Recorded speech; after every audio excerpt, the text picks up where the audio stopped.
vamos a abordar hoy el tema del cristianismo. Aunque bien es cierto que muchas de las cosas que hemos hablado en los días anteriores ya aparecen en época cristiana, incluso hemos visto aparecer nombres relacionados con el cristianismo en algunos de los amuletos y tal.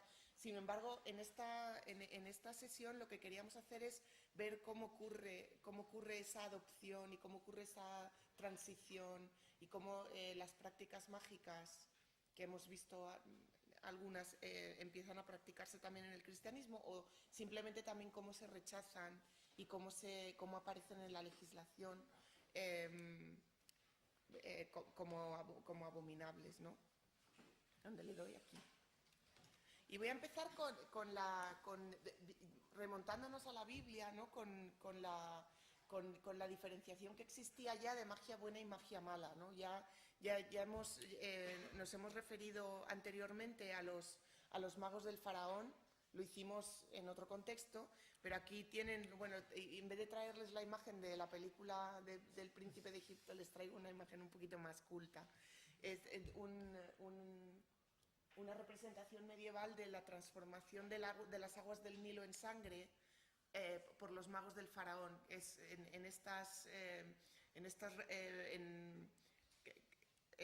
cuando todos los milagros o los portentos que Moisés hacía ante el faraón le demostraba que los hacía cualquiera de sus magos, ¿no? Y esto luego se ha utilizado, se ha interpretado como lo que es la magia buena y lo que es la magia mala, ¿no? La magia mediante Dios y la magia en manos de magos y a través de demones. Y esto será quizá la referencia bíblica más antigua y que está en la base de toda esa diferenciación que vamos a ver entre magia buena y magia mala en el cristianismo. El otro de los ejemplos es sin duda Simón el Mago, que aparece en los Hechos de los Apóstoles y luego aparece también en Hechos Apócrifos y se recoge en varios autores cristianos, en Ireneo, en Jerónimo. Y Simón el Mago era un mago samaritano que se encontró en una oposición con Pedro y se relata como hacía diversas cosas. Y luego en los diferentes apócrifos, ahora no voy a meterme mucho en ello, no nos aparece volando y tal, ¿no? Y les traigo esta representación en un mosaico maravilloso en una capilla en la Catedral de Palermo, en que aparece Simón el Mago frente al emperador Nerón, de Nero Rex, y luego en el costado aparece cayendo del cielo, ¿no? Simón Magus que quidit in terra mai, ¿no? Pero bueno, que simplemente vemos que ya desde los textos bíblicos encontramos esta diferenciación y encontramos una referencia a cómo lo que se hace a través de Dios, a través de Cristo, los milagros de Cristo no son lo mismo que los milagros o las cosas asombrosas que hacía Simón el Mago, porque hay que dejar clara esta diferenciación. Y ahora quería entrar un poco en qué ocurrió, ¿no?, en época cristiana y cómo se diferenciaron los grupos y cómo ocurrió esta oposición durante el periodo de las persecuciones y qué efecto tuvo en Egipto y tras el periodo de las persecuciones, que comienzan las persecuciones a los herejes, ¿no? Y dónde encaja la magia en todo en esto. Entonces no voy a hablar aquí ampliamente del cristianismo en Egipto y de la emergencia del cristianismo, porque podríamos estar aquí hasta el siglo que viene, porque es un tema larguísimo, amplísimo, ¿no? Pero, sin embargo, podemos empezar a ver las diferentes fuentes que nos presentan el tema, ¿no? Una de las cosas interesantes es que este debate entre cristianismo y paganismo, que es una etiqueta de la que hablaré ahora, es una etiqueta que se aplica a una serie de prácticas muy diversas, ¿no? Un pagano no es una cosa concreta, sino un pagano, lo que se llamaba el paganismo, es una etiqueta que se aplica a unos grupos de personas que hacían muchas cosas diversas, entre ellas magia, astrología y adivinación, ¿no? Por otra parte tenemos las fuentes por el lado de los cristianos y las fuentes diferentes grupos paganos que nos dan diferentes perspectivas de este debate o de este enfrentamiento, ¿no? Aquí les pongo, por ejemplo, es que quería empezar con esta de Tertuliano porque me parece muy graciosa. Piensan que los cristianos son la causa de todo desastre público, de toda desgracia que afecte a la gente. Si el Tíber crece hasta las murallas de la ciudad, si el Nilo no inunda con sus aguas los campos, si los cielos no envían lluvias, si hay un terremoto, si hay una hambruna o peste, el grito unánime es con los cristianos a los leones. Y lo que es interesante es que este mismo pensamiento de todos los desastres que ocurren en la tierra se debe, como por ejemplo nos explica Tito Livio con respecto a si no se presta el debido respeto o reverencia a los dioses, y entonces es cuando se producen todos estos desastres, ¿no? Entonces que siempre los desastres, en muchos casos se hacían estas listas de portentos y desastres que ocurrían desde que un niño nacía con 2 cabezas a que había habido rayos que habían o tormentas o terremotos o inundaciones, todas estas cosas había listas, ¿no? Se recogían listas de todos estos portentos y muchas veces se culpaba a la falta de piedad, ¿no? Antes del cristianismo, la piedad a los dioses, y en este caso se ve cómo se utiliza, ¿no? A los cristianos, el hecho de que los cristianos no sean suficientemente píos, no ofrezcan los sacrificios debidos, son la causa de todos estos desastres o desgracias, ¿no? Y quería traer también aquí esta primera reverencia o burla de los cristianos, ¿no? Aparece un dios crucificado, Alexámenos adora a su dios y el dios aparece con cabeza de burro, ¿no? Y esto es un grafito que encontramos, creo que está en las catacumbas de Roma, ¿verdad? Gracias. Yo sabía a quién preguntar. Pero luego no sabemos que todas estas persecuciones que podemos ver que todo el mundo estaba en contra de los cristianos porque no rendían el culto al emperador y el culto a los dioses que había que hacer, los sacrificios correctos y tal, luego nos encontramos con testimonios encontrados con esto. Las persecuciones no fueron unas persecuciones que comenzaron inmediatamente y eran seguidas y tal, ¿no?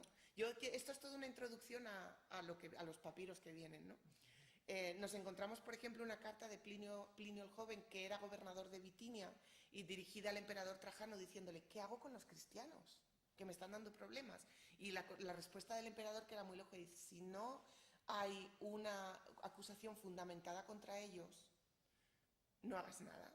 Porque tiene que haber una... Y todos los que hacían acusaciones sin fundamentar también recibían su castigo, ¿no? O sea que nos encontramos con que cada vez que hay una inundación van a echar la culpa los cristianos a los leones, pero esto es Tertuliano quizá exagerando, y luego nos encontramos testimonios quizá un poco más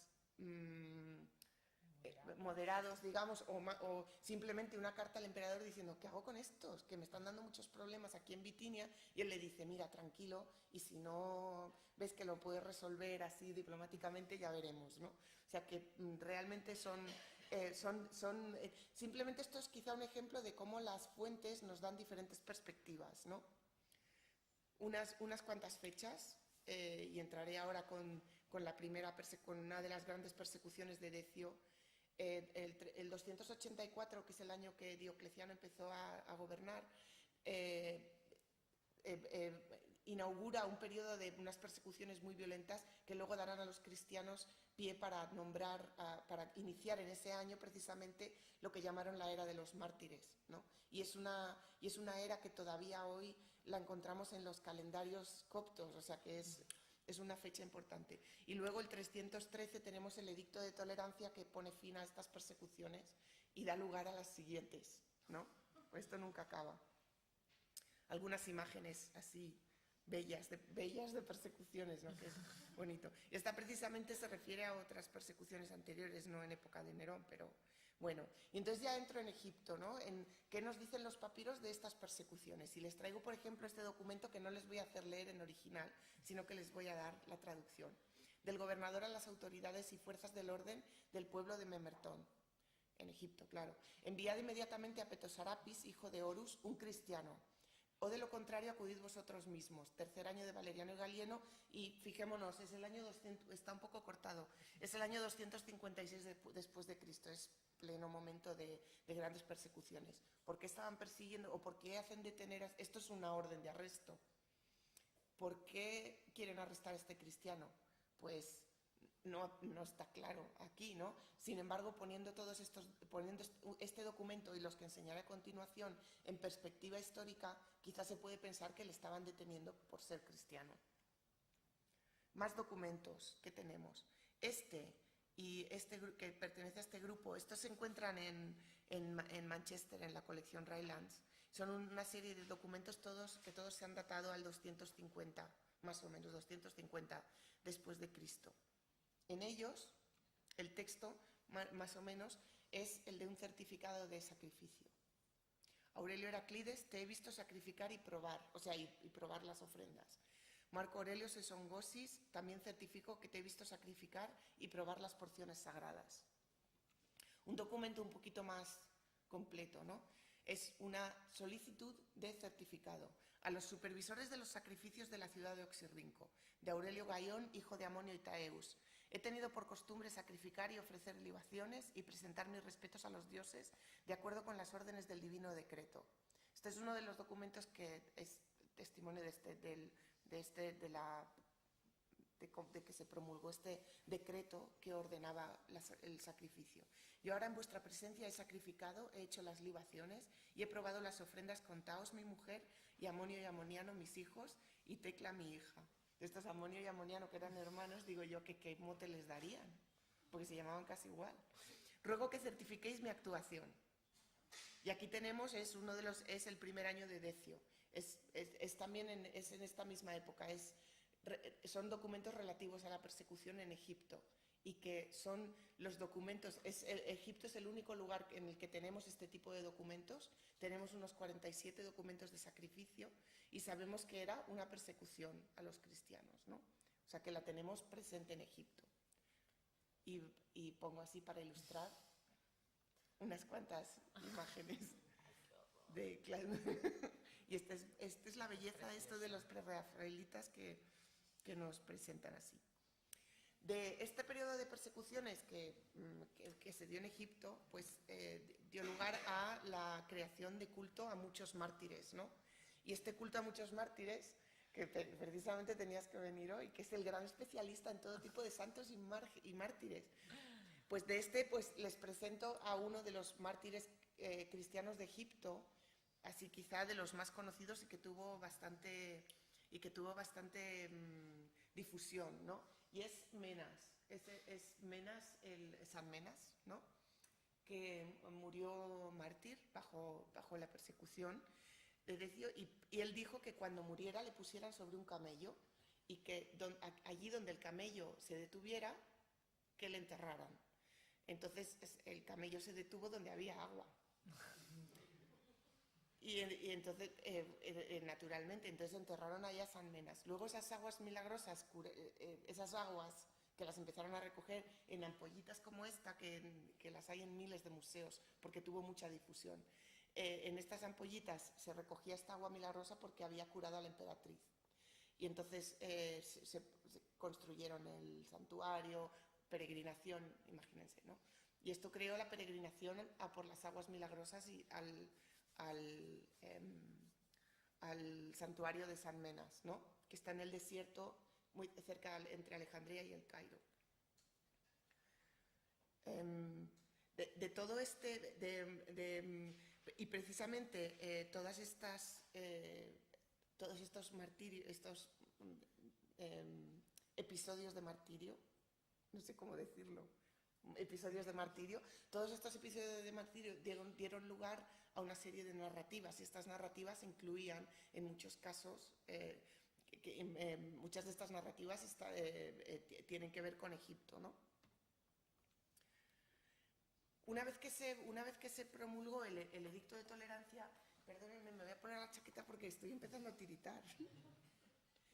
Una vez que se produjo el edicto de tolerancia, empezaron a prohibirse sacrificios, el cierre de los templos, la prohibición del culto a los ídolos, la confiscación de las propiedades de templos, la destrucción de los ídolos, y dentro de toda esta regulación que encontramos, aquí les pongo el ejemplo del Códice Teodosiano, con los años, o sea, para que vean los años en los que todas estas prohibiciones se fueron promulgando, es a lo largo del siglo IV. También incluyen la prohibición, van a incluir también la prohibición de ciertas prácticas mágicas, ¿no?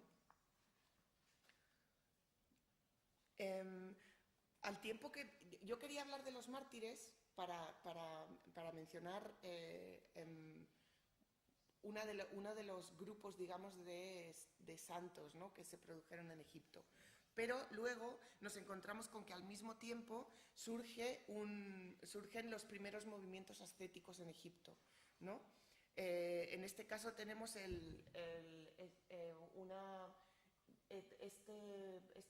yo iba a decir fresco, pero no sé si es fresco, pero es pintura sobre tabla.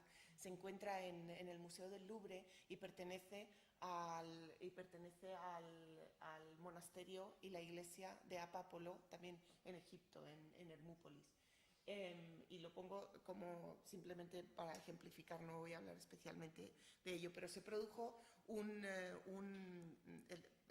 el surgimiento de los movimientos monásticos, sobre todo quiero hablar de los primeros santos ascetas que se iban al desierto, y en el desierto empezaron a formarse las primeras pequeñas comunidades de lauras y después de cenobios, o sea, de lauras como zonas en las que había diversas celdas, en las que uno de estos padres del desierto tenía algunos discípulos o era visitado por visitantes de todas partes del mundo, y luego los cenobios o monasterios estructurados con una muralla y con unas reglas de convivencia que serán el origen de los monasterios que conocemos hoy, ¿no?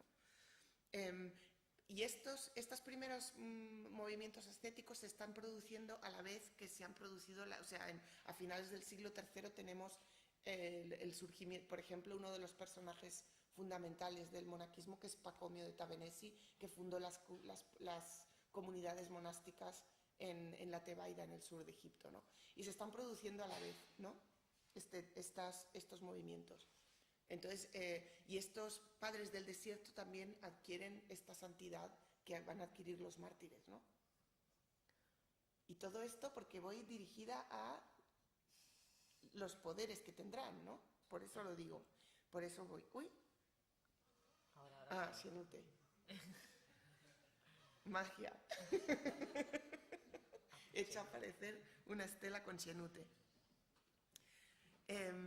Y aquí les presento a otro de los fundadores del cenobitismo egipcio, que es Xenute de Atripe, que fundó el monasterio blanco también en la Tebaida, muy cerca de donde Pacomio fundó sus primeros monasterios, y que Xenute fue un martillo de paganos, fue uno de los grandes destructores de los templos paganos, y persiguió continuamente a los paganos que vivían en la ciudad de Panópolis, que era al lado, y con gran fiereza, porque era muy fiero Xenute. Pero a lo que quiero llegar es a los poderes que tenían estos personajes, ¿no? De los santos mártires, evidentemente habían muerto violentamente, y reúnen todas las características para que su usía fuera poderosa. Y de hecho las reliquias de los mártires son vamos, es que todavía no se vean a besar, ¿no? Pues para que te den suerte, sí, para pedir. o sea, es una cosa que ya se pueden imaginar, ¿no? Tiene Ramón Nonato para los partos difíciles, todas estas cosas. Sí. En Chicago está el diente de San Juan Bautista. Claro. Diré, pero entonces los mártires que habían muerto de manera violenta y que se habían convertido en estos héroes, ¿no?, que morían por Cristo, nos encontramos en algunas escenas, por ejemplo, en la vida de Antonio, cuando Antonio quiere también el que le lleven y que le martiricen para morir por Cristo. Lo que pasa es que no se podía hacer, era algo que no se debía hacer. Uno no debía entregarse, sino que tenía que ocurrir porque era de Suá que ocurriera. Sin embargo, estos ascetas del desierto desarrollaron una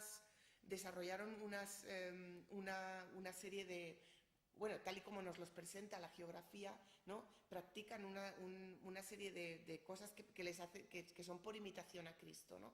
Y quería entonces presentarles a cómo San Antonio hace esta imitación de Cristo y en qué manera podemos ver que se produce esta diferenciación de las prácticas mágicas, ¿no? Bueno, hay muchas maneras en las que uno se diferencia en que se hace la imitación a Cristo, ¿no? Me las he apuntado para no olvidarme de ninguna, ¿no? Una de ellas, claro está, es la estancia en el desierto y las tentaciones de los demonios, la superación de las tentaciones de los demonios, ¿no? O sea, que su estancia en el desierto es una parte de esta imitación de Cristo, ¿no?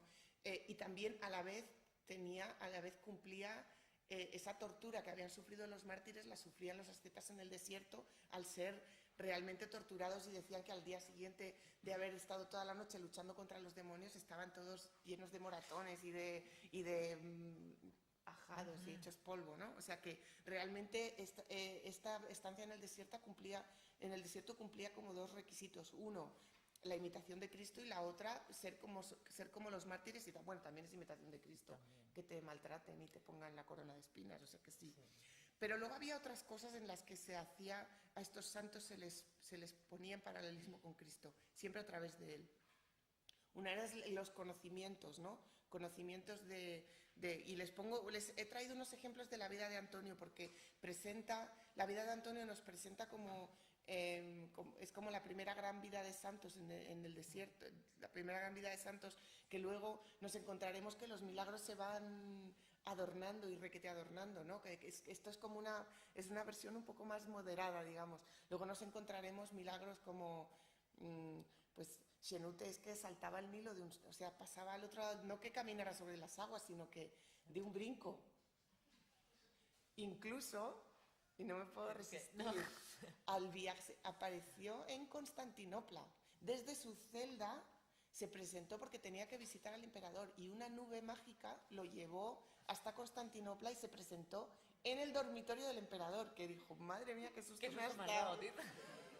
Y era porque tenía que hablar con el emperador le había hecho llamar, y él decía, yo no puedo dejar mi monasterio porque tengo que ocuparme de mis monjes. Y entonces dijo, bueno, la solución, rezo, nube mágica. Es como Son Goku. Lo estaréis pensando todo. Pues tú, eres tú la que lo piensas. Goku, sí. No, me han dicho. O luego Pacomio reza durante 3 horas y sale ya sabiendo latín y griego. Bueno, es un poco como Pentecostés, ¿no? Sí. Bueno, pero que luego los milagros se van adornando, pero que esto es como más moderado. Y entonces aquí tenemos varios ejemplos de cómo Antonio lo sabía todo antes de que ocurriera, ¿no? Tomen un jarro de agua y corran abajo por el camino a Egipto. Venían 2, uno acaba de morir y el otro también morirá a menos que ustedes se apuren. Recién me fue revelado esto en la oración. O sea, siempre es a través de Cristo y de Dios, ¿no? Pero lo sabe, y entonces los hombres llegan y se encuentran uno que se acaba de morir y al otro que le dan un poco de agua y revive. O sea, que realmente, entonces dicen, lo sabía. Luego los monjes a los que Antonio les habló sobre la muerte de Amón se anotaron el día, y cuando un mes después los hermanos volvieron desde Nitra, preguntaron y supieron que Amón se había dormido en el mismo día y hora, dormido es que se había muerto, ¿no?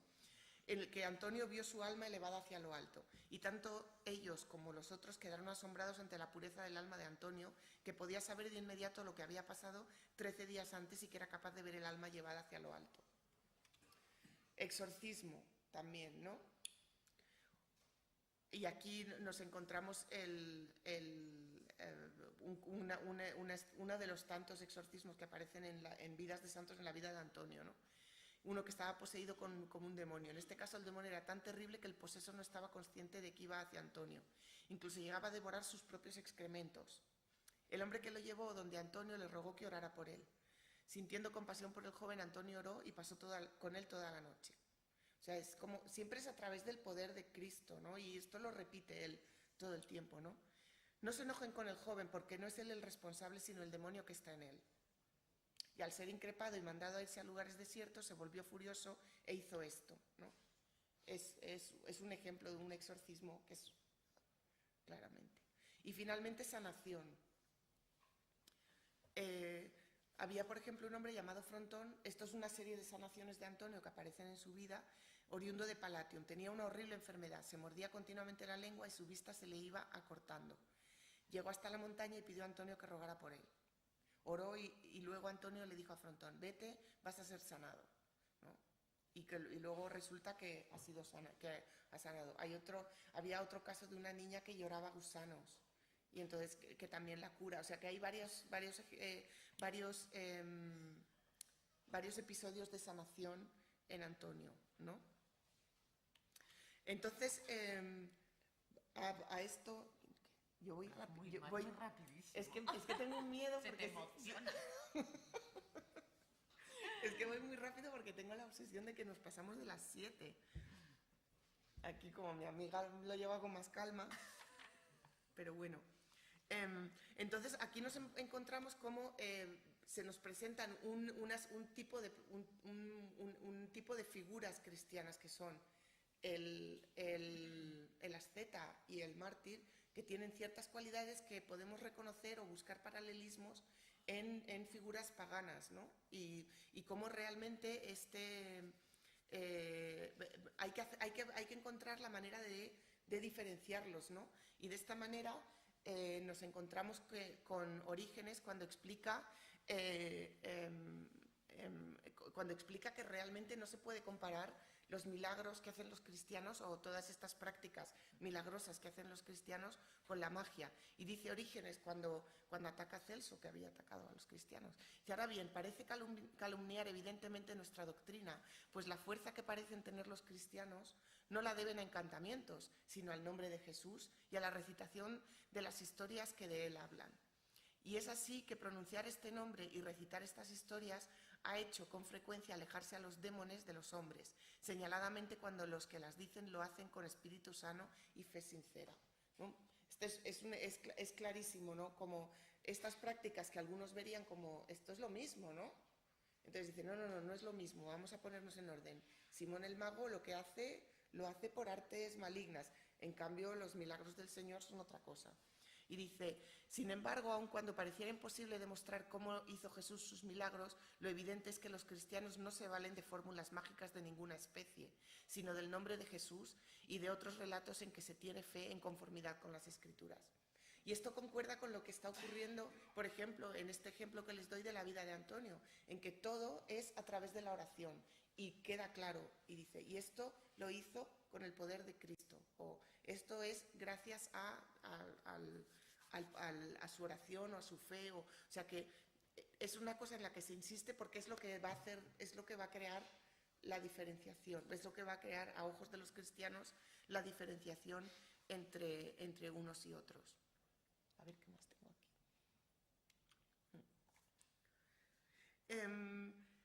Pero entonces lo que quería yo, otra de las cosas que quería referirme es a qué es entonces ser pagano y por qué realmente incluye también estas prácticas, ¿no? Encontramos fuentes diferentes. Les voy a poner 2 ejemplos de fuentes diferentes que tenemos para la descripción de lo que son los paganos, ¿no? Porque pagano, que en los textos griegos y en los textos coptos aparecen descritos como simplemente griegos, ¿no? Se usa el término Helen como pagano, ¿no? Es una etiqueta que se ha utilizado y que se utiliza porque es conveniente para referirse a todo lo que no es cristiano. Y todo lo que no es cristiano, ¿qué engloba? Y cómo esta manera de englobar todo lo que no es cristiano va a hacer que se crucen las ideas, ¿no? Entonces, les pongo 2 ejemplos. Uno de ellos es Damascio. Damascio, un escritor pagano que nos escribe sobre las vidas de los filósofos. Y describe, por ejemplo, es una especie de prosopografía que se ha tenido que reconstruir porque es un texto que se ha perdido, pero se conoce a través de citas, ¿no? Entonces, en este texto nos hace una descripción de los diferentes filósofos. Entonces, es como la vida de filósofos.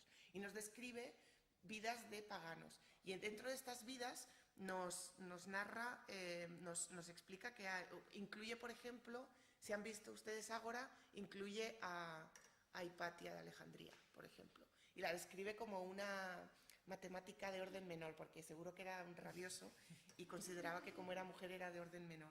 Y luego es curioso que a Hipatia misma escritores cristianos la describen con mejor luz que Damascio, que no era cristiano, ¿no? Pero bueno, entonces describe, por ejemplo, personajes como Hipatia, y describe que era matemática y astróloga y que tal. Luego describe otros personajes como por ejemplo Orapolo, que dice que es un gramático y que escribió un tratado sobre los jeroglíficos y que describe cuidadosamente la escritura jeroglífica, equivocándose en un 60%, pero simplemente es porque es una reinterpretación del valor de los jeroglíficos, no como sistema de escritura, sino como signos que tienen un valor concreto. Pero ven cómo no tiene mucho que ver las matemáticas y la astronomía con la gramática y la protección de la herencia del Egipto faraónico que encontramos en ciertos autores en esta época, que es como hablan, también escribirá Orapolo y es que estoy intentando acordarme cómo se llamaba su padre y se me ha olvidado. El de Orapolo, se me ha olvidado, pero da igual, porque tampoco se ha conservado tanto, pero esto está siendo grabado, queda fatal. Queda fatal. Pero que escribió sobre Isis y Osiris, o sea, se escribía sobre el culto a Osiris y sobre Set y sobre la oposición entre Osiris y Set y todo eso. O sea, que es como una especie de recuperación en el siglo V del legado del antiguo Egipto. O sea que, y esto aparece también en esta lista de personajes que nos ofrece Damascio. También nos ofrece escritores de épica, tenemos ejemplos de Nono de Panópolis, que escribió una épica sobre Dioniso. Tenemos ejemplos que precisamente Nono no era cristiano, pero hay ciertos autores que recuerdan a Homero y que escriben poemas en imitación a Homero, con una imitación de su métrica y de los contenidos. Por ejemplo, está el Museo, está Coluto, que escribe sobre el secuestro de Helena. El secuestro de Helena, ¿no? O sea, que nos encontramos con autores de literatura clásica que trabajan sobre temas clásicos. Estos claramente se les acusaba de... Luego Xenute les acusará de paganos, evidentemente, ¿no? El Evangelio. Pero luego tenemos el ejemplo de Nono de Pelóponis, que también hace una versificación, una paráfrasis del Evangelio de San Juan, utilizando temas clásicos. O sea, pero que dentro de este paquete de paganos y dentro de lo que Xenute, que es el martillo contra los paganos, Xenute atacará también a los que en su casa tienen libros de Homero o producen textos en hexámetros, o sea que todo esto cabe dentro de la etiqueta de pagano. Y dentro de estos también nos encontramos con los filósofos neoplatónicos, ¿no? La filosofía neoplatónica, que también nos encontramos, por ejemplo, el caso de Sinesio de Cirene, Sinesio, que aparece también en la película de Ágora. Es que cuando le pones una cara con un actor, sí, de repente lo digo porque traerá estas cosas. Luego cuando vean Ágora otra vez, la verán con otros ojos. Sinesio, que fue ordenado obispo, que probablemente era cristiano, pero que en sus cartas, cuando le van a ordenar obispo, él dice que tiene sus dudas, dice, yo no sé qué voy a hacer porque yo no creo en la resurrección. Entonces, él dice que tiene ciertos problemas con ciertos dogmas del cristianismo que él tendrá como obispo, tendrá que defender o tendrá que predicar, pero que él dice, ¿qué voy a hacer con todas estas cosas que yo como filósofo y con mis creencias sobre el alma no comulgo con ellas, ¿no? Entonces está en este problema. Dentro de este grupo también presentado nos encontramos con magos y adivinos. Entonces aquí nos encontramos también como dentro de esta etiqueta de pagano están también los magos y los adivinos. De esto desde el punto de vista de Damascio en sus vidas de filósofos, que es un texto escrito por un pagano desde esa perspectiva. Pero luego nos encontramos con que en la misma vida de Antonio, que si no se la han leído después de esto, se la tendrán que leer, nos encontramos con que Antonio también conversa con los filósofos, ¿no? Y hay una conversación con los filósofos y habla con ellos y discute con ellos. Y una de las cosas que dice, ¿cómo creéis en todos esos dioses que andan unos con otros y poniéndose los cuernos? ¿No? O sea, como esos dioses de tan baja moral, ¿no? O sea, que aquí tenemos la religión, ¿no? Pero también habla de filósofos y también habla de magos. O sea, que nos encontramos con que en su conversación con los paganos o con los filósofos se engloba un grupo de gente que también incluye a la magia y también incluye la adivinación y la astrología, ¿no? Y por eso es un mundo en el que las identidades son muy difíciles de discernir. Y por eso nos encontramos con que hay debates continuos con respecto a todo esto. A ver, ¿qué más tenía aquí? Y tengo entonces un par de ejemplos sobre cómo se enfrentan los cristianos a la magia. Aquí tenemos un ejemplo de choque y de cómo se produce este encuentro, y luego les pondré cómo se adopta la magia, ejemplos, para dar paso luego a que Raquel siga hablando de esto. Y empiezo con una anécdota personal. Iba yo en un avión en Estados Unidos y tenía mi laptop abierto porque cuando los vuelos son muy largos me pongo a trabajar, y tenía ahí mis textillos de magia cristiana. Y tenía al lado sentado un chico muy joven, tenía 20 y pocos. Y mira, y resulta que estaba estudiando teología en uno de estos pequeños colleges americanos súper mega cristianos. Y entonces me dijo, ¿esto qué es? Y tal, y le dije, no, esto es, pues la verdad tenía un texto de Atanasio, no, esto es un texto de Atanasio, y tal, oh, qué maravilla, porque yo estoy estudiando, y me contó todo lo que estaba estudiando, griego y tal. Y luego le dije, no, y también estoy haciendo esto que es un libro de magia de época cristiana, y dice, no. Y le digo, sí, le dice, es imposible que sea cristiano si es magia. Y era uno de estos de... Y terminó diciendo que yo como católica soy politeísta. O sea, que yo me bajé de aquel avión politeísta, porque todo lo que no era lo que era él, estábamos todos equivocados. Que lo sepáis todos, estáis equivocados todos. Y yo pensé, chico, es que eres muy joven. Ya con la edad a lo mejor te irás ablandando, porque madre mía, me soltó un sermón. Madre mía.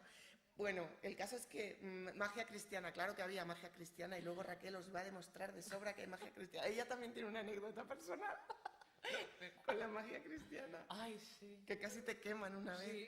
Bueno. Espero que no haya nadie aquí que se ofenda, pero es que realmente la había y lo voy a mostrar. Pero primero voy a empezar con Xenute, que es este gran hombre que les ha aparecido antes por arte de magia.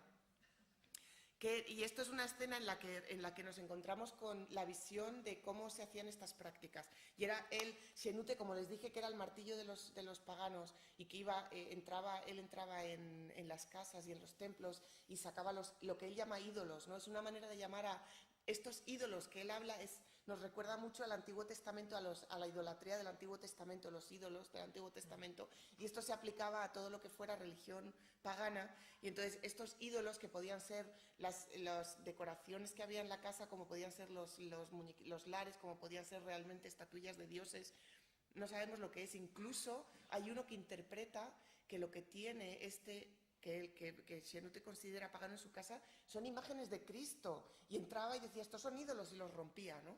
Entonces él se encuentra con que iba a entrar en su burro en una ciudad a destruir un templo o a destruir los ídolos, y entonces los paganos, que sabían que venía a destruir el templo, excavaron y en la entrada al pueblo enterraron, él dice pociones, dice farmakeia.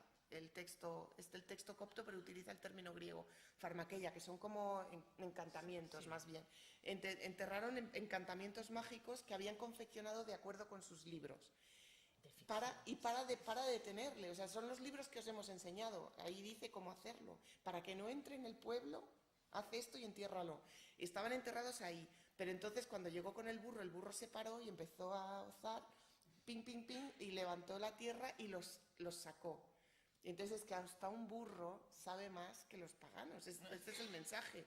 Y entonces uno de los sirvientes de Xenute le dio al burro como muévete y dice, déjale al burro que sabe más, que él sabe lo que hace porque ha encontrado las pociones, ¿no? O sea, es como el poder de Cristo, la fuerza de Cristo que imbuye al burro y hace que encuentre y se enfrente y luche contra estos intentos de magia que carecen de poder porque no están imbuidos del poder de Cristo, ¿no? Y cuando entró en el pueblo, los paganos lo vieron con los recipientes mágicos que el sirviente llevaba en sus manos, ¿no? Y huyeron, ¿no? Porque se dieron cuenta del poder. Pero luego nos encontramos con cosas tan monas como esta, ¿no?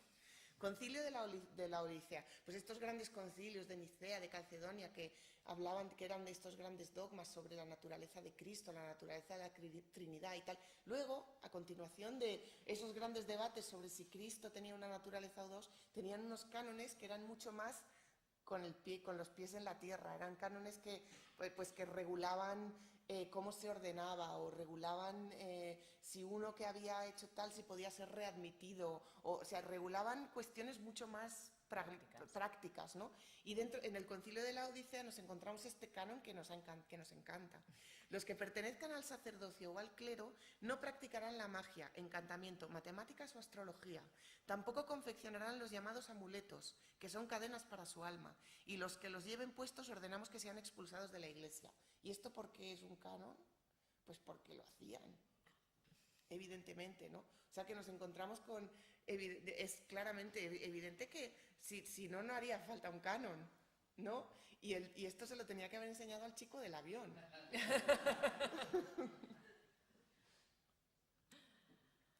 Un amuleto. Un amuleto que es como los que enseñó ayer Raquel, que se doblaba y se metía aquí en una capsulita y se colgaba al cuello. Y aquí dice Bor, Rehoi, Adonai.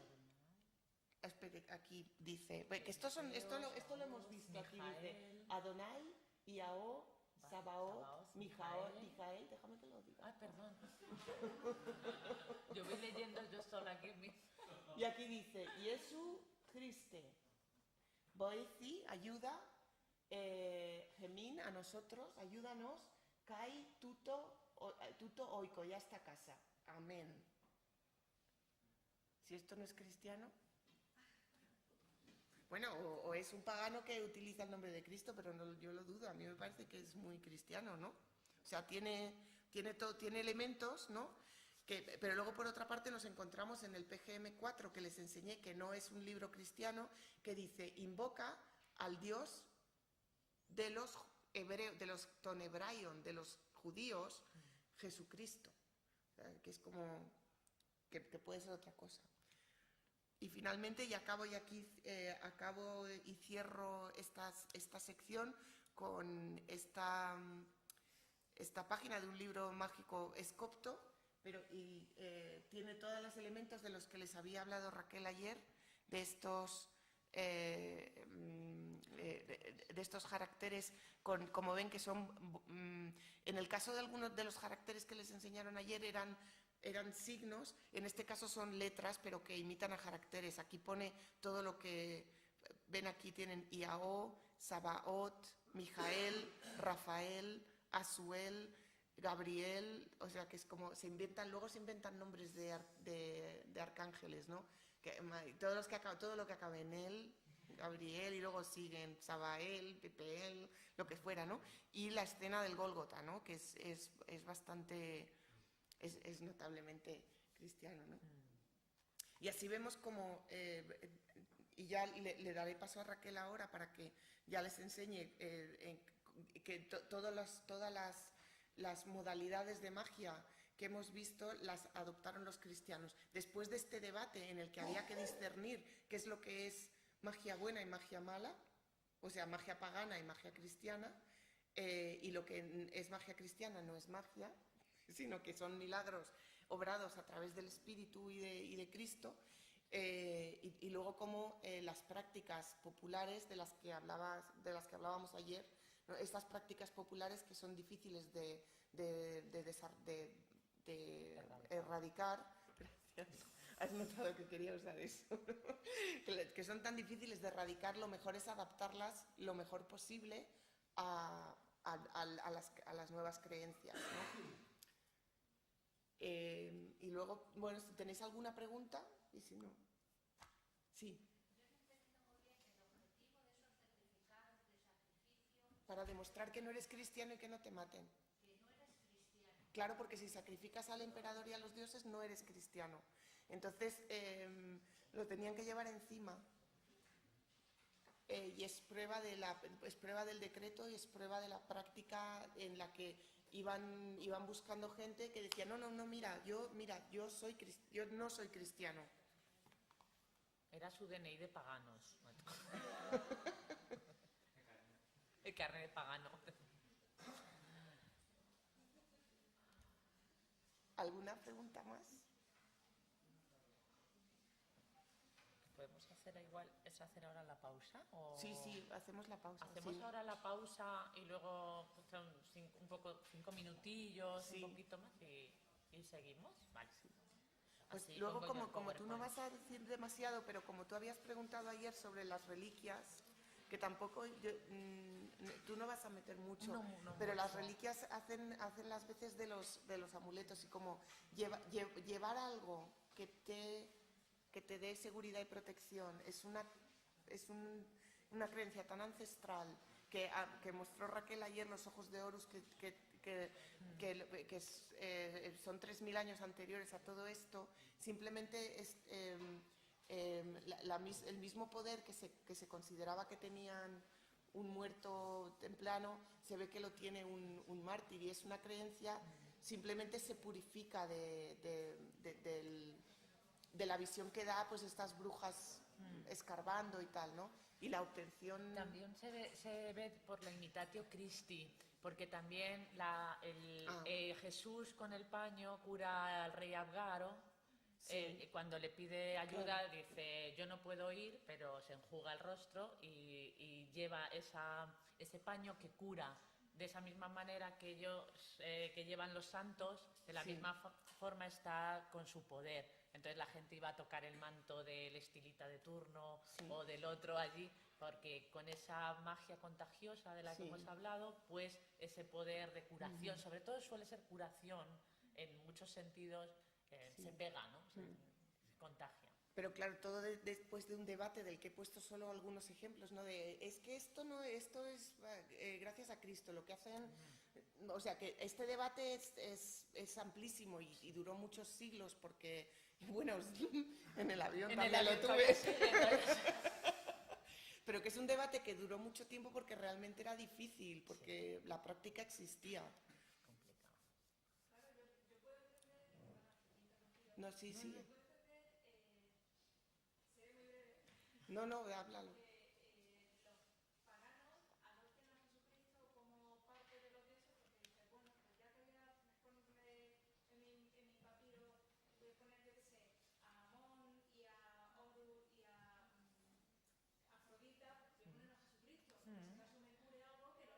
No, pero eso, claro, pero al revés que los cristianos adopten a otros. Pero, por ejemplo, ¿tú no ves gente que lleva la mano de Fátima? Es un amuleto islámico. Diré, o bueno, es oriental, o sea, tiene mucho, pero habitualmente está totalmente vinculado a Marruecos y a toda la zona de Bereber. Los orígenes Sí.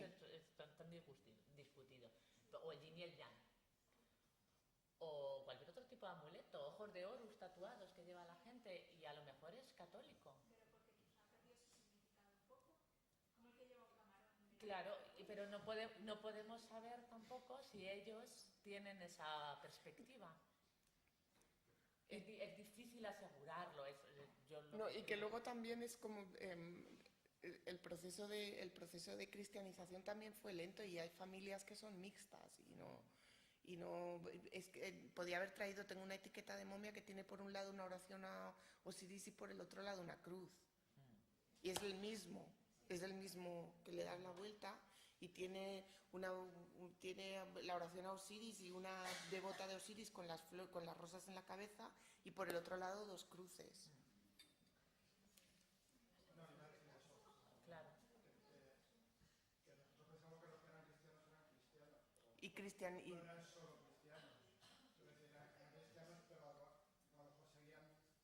sí, sí, pero sobre todo porque durante el imperio no había, o sea, no, mientras uno ofreciera los rituales, o sea, mientras uno hiciera los sacrificios oficiales, nunca se impidió a nadie que fuera devoto de Amón, de Isis, de quien quisiera, y que luego cuando uno estaba en su pueblo tenía que celebrar las fiestas de su pueblo.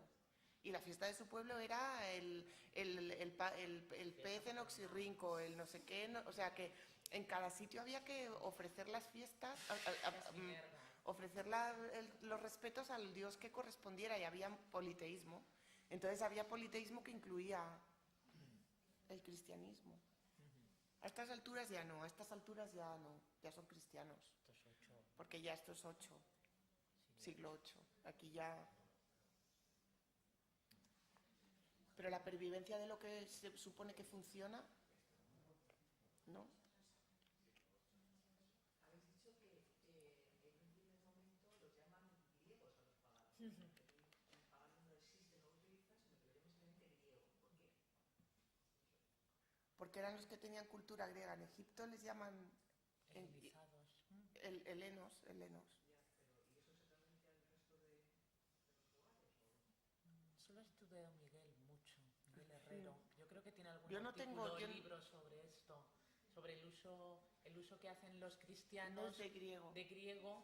para decir pagano al principio, porque son los helenizados Los frente a ellos, helenizados. que son los que van luego a recuperar el egipcio en el Egipto copto sí. para...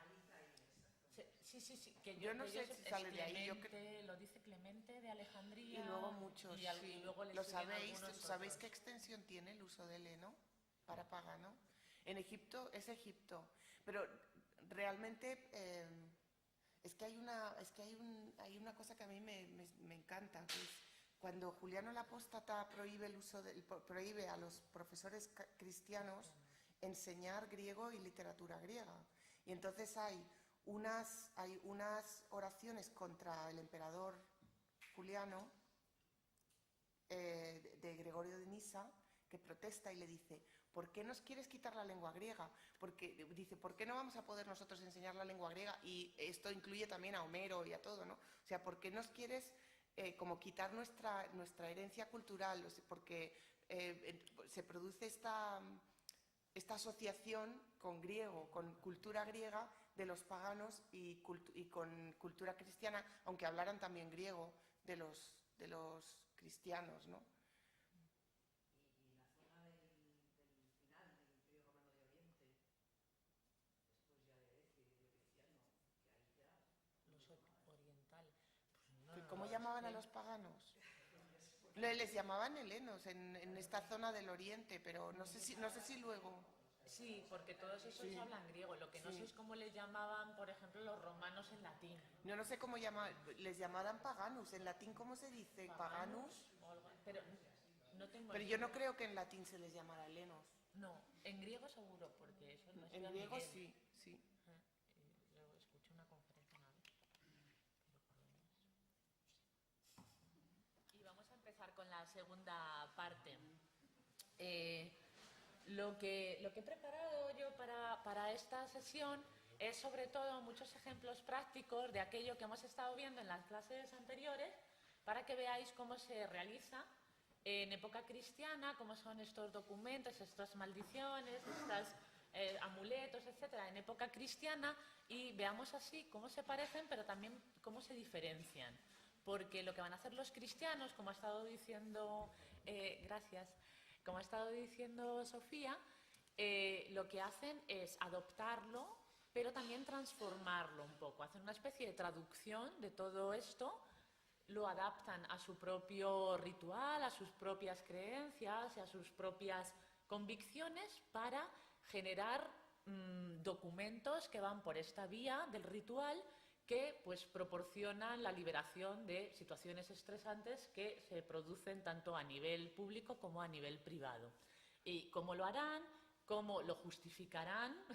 Porque está prohibido por las leyes romanas, en todo esto que ha estado diciendo Sofía, un poco así como que, mira, nosotros hacemos esto, pero no es magia y se hace de otra forma. Aún así, veréis que muchas de las operaciones rituales que vamos a explicar y que vamos a ver son casi calcadas, ¿eh? Y así veréis lo pregnante que son estos actos de poder ritual, lo difícil que es erradicarlo, lo difícil que les va a ser a los padres de la Iglesia defender algunas cuestiones y cuáles van a ser los argumentos utilizados por ellos para, bueno, hacer lo posible para que, ya que lo utilizan y que lo van a seguir haciendo, que sea de la forma más cristiana posible, ¿vale? Como empezamos a explicar maldiciones al principio, vamos a empezar con maldiciones hechas en época cristiana. A veces, como ya ha dicho Sofía, es difícil saber, cuando tenemos estos documentos, si realmente quien está detrás de ellos es un cristiano. Esto es difícil, nunca lo vamos a saber a ciencia cierta, a no ser que firme la carta o la maldición, como veremos que hay una que lo firma. Pero muchas veces lo que vamos a hablar y vamos a definir como magia cristiana van a ser aquellos actos de poder ritual parecidos a los que hemos estado viendo o iguales, donde una de dos, o los dioses y el panteón van a ser aquellos de los cristianos habitualmente, van a seguir algunas típicas cosas cristianas, y aquellos que son de una época en la que, hombre, el cristianismo ya está muy establecido, sobre todo este que es 4 o 5 está como entre medias, pero documentos como el que ha enseñado Sofía del siglo VIII debemos decir que es magia cristiana. Entonces siempre va a ser difícil, un documento que empieza con una cruz no podemos decir que es cristiano, que es una práctica de escriba, se pone y bueno, no lo podemos saber.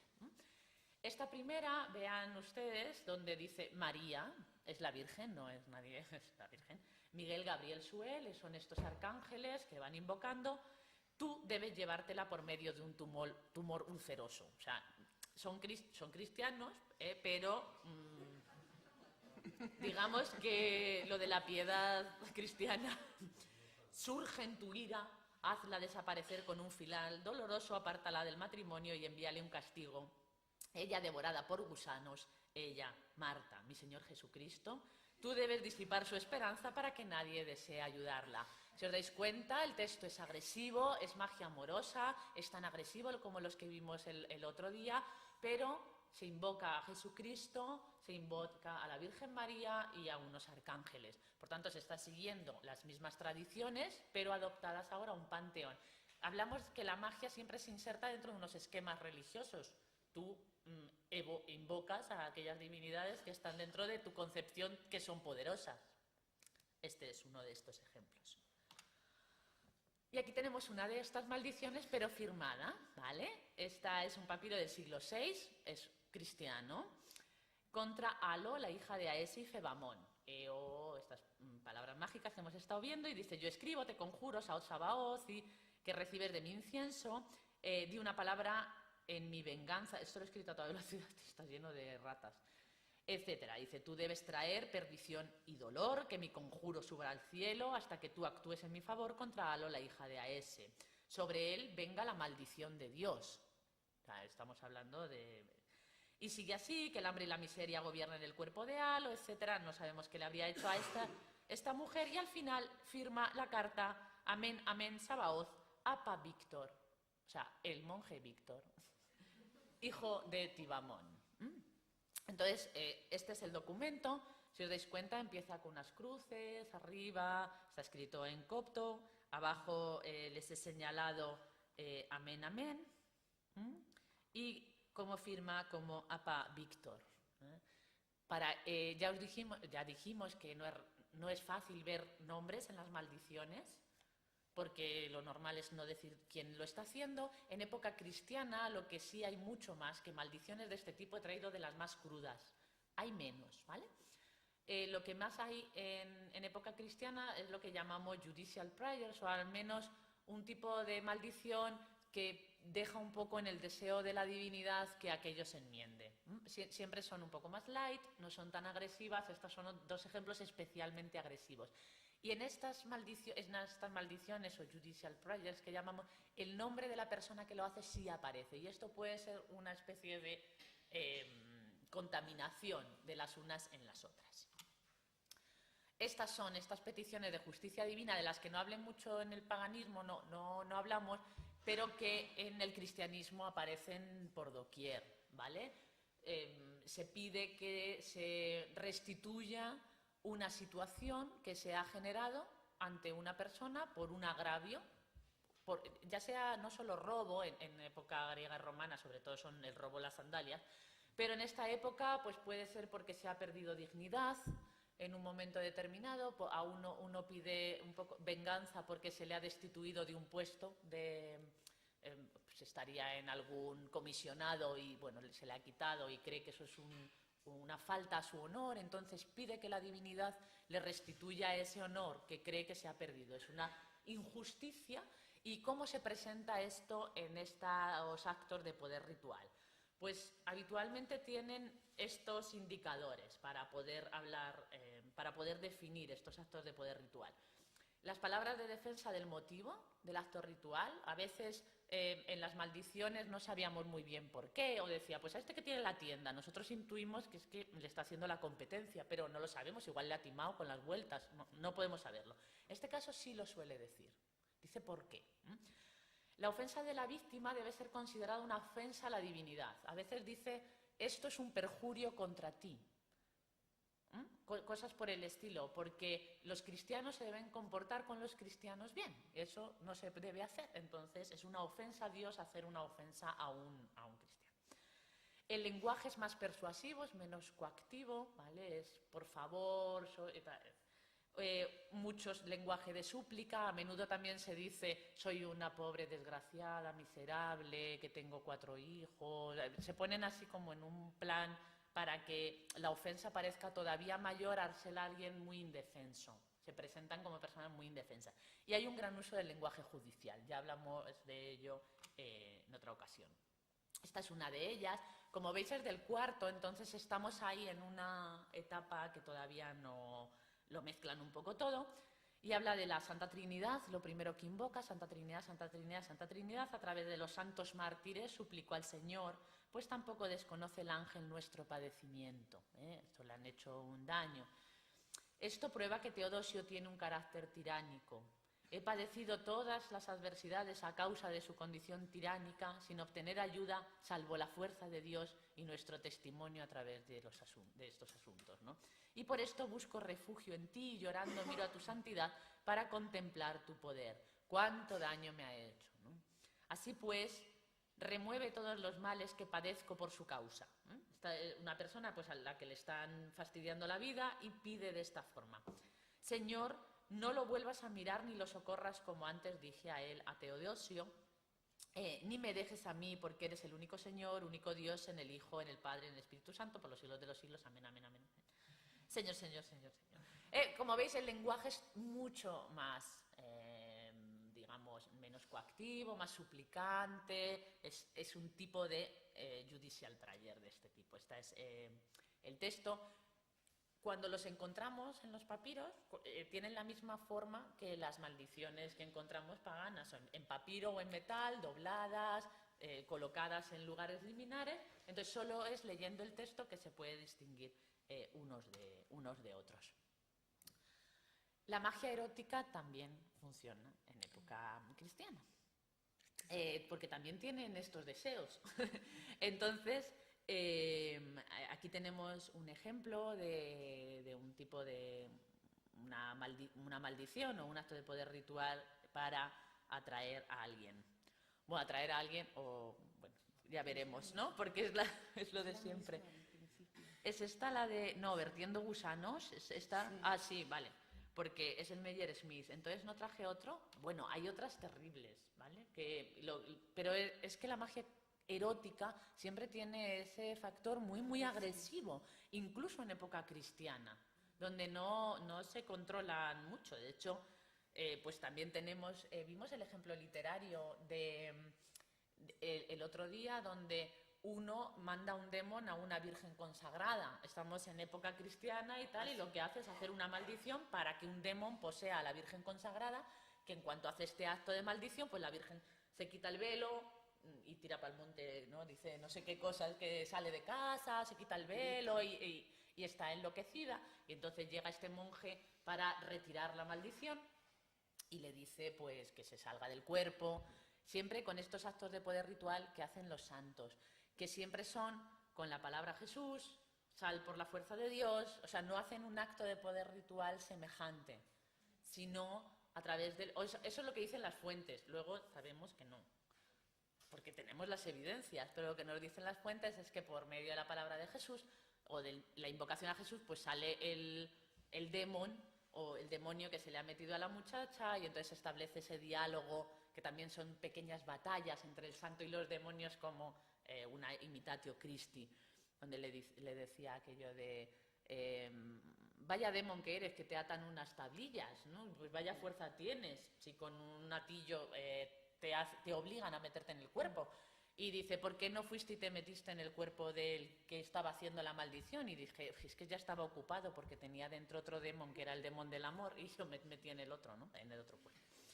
Pues aparecen, pero sí que es verdad, y hay que constatarlo, que estadísticamente hay, dentro del corpus de magia cristiana y de maldiciones, hay muchas más peticiones como esta que hemos visto, de la...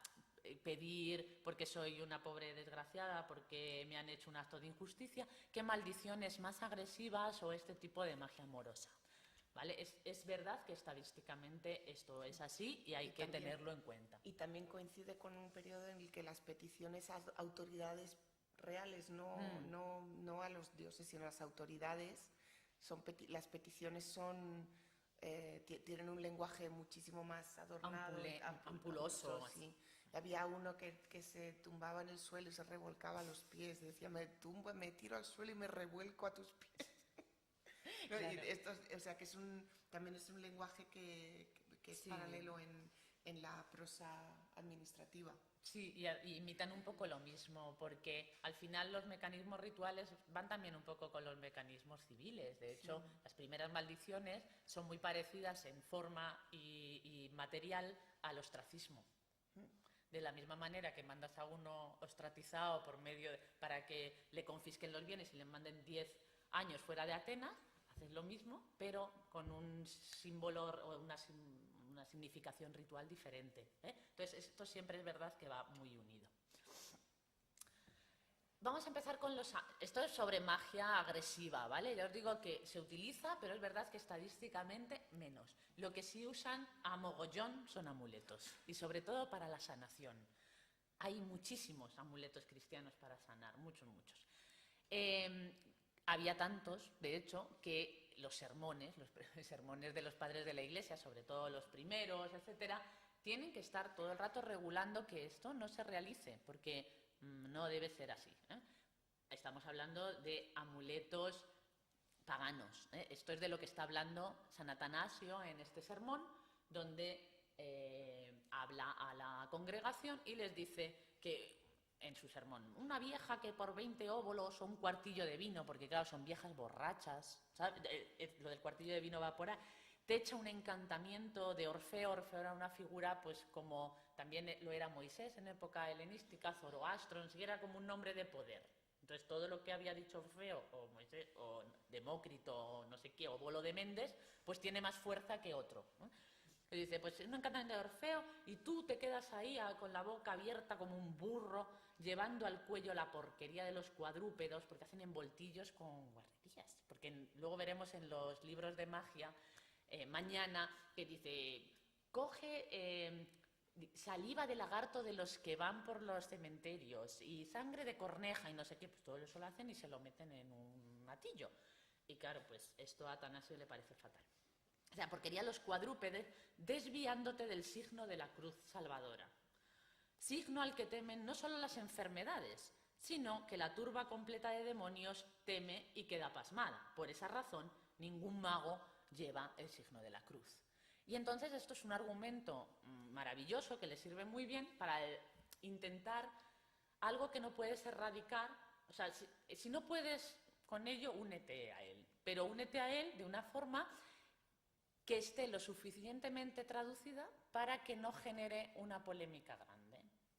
Entonces, los amuletos no sirven, porque eso es de paganos y de idólatras y de demones. Cuando Dios, que es mucho más potente y que tiene otros símbolos que podéis usar, toma la cruz, símbolo de salvación, póntela al cuello, y si te das cuenta, ninguno de esos magos la lleva al cuello, claro, porque no son cristianos. Entonces, no la llevan al cuello. ¿Y cuál es su respuesta? ¿Por qué no la llevan? No es porque no son cristianos, no la llevan porque, claro, como ellos tienen demonios dentro, no la pueden llevar porque no lo soportan. Es como el vampiro al que no le puedes poner una cruz. Es algo así, esta crítica. E intentar que, ya que no puedo vencer porque es muy difícil erradicar el uso de amuletos cuando la población muere por pestes y por de todo, no lo puedo erradicar, van a seguir usando amuletos, al menos, digamos que no, que vayan un poco redirigidos.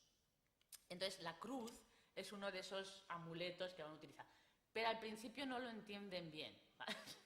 Entonces, utilizan la cruz de Cristo, pero ¿qué le ponen? Pone ahí, Orfeo Báquico, porque no lo entienden bien, entonces le ponen tal. Y hay otro muy bueno, es que no he encontrado la foto, lo encontré hace tiempo cuando hacía la tesis y luego ya le perdí la pista. Hay otra gema que aparece Horus sobre el cocodrilo, que también es un tipo de gema muy normal, que aparece un cocodrilo y Horus encima y pone Jesucristo.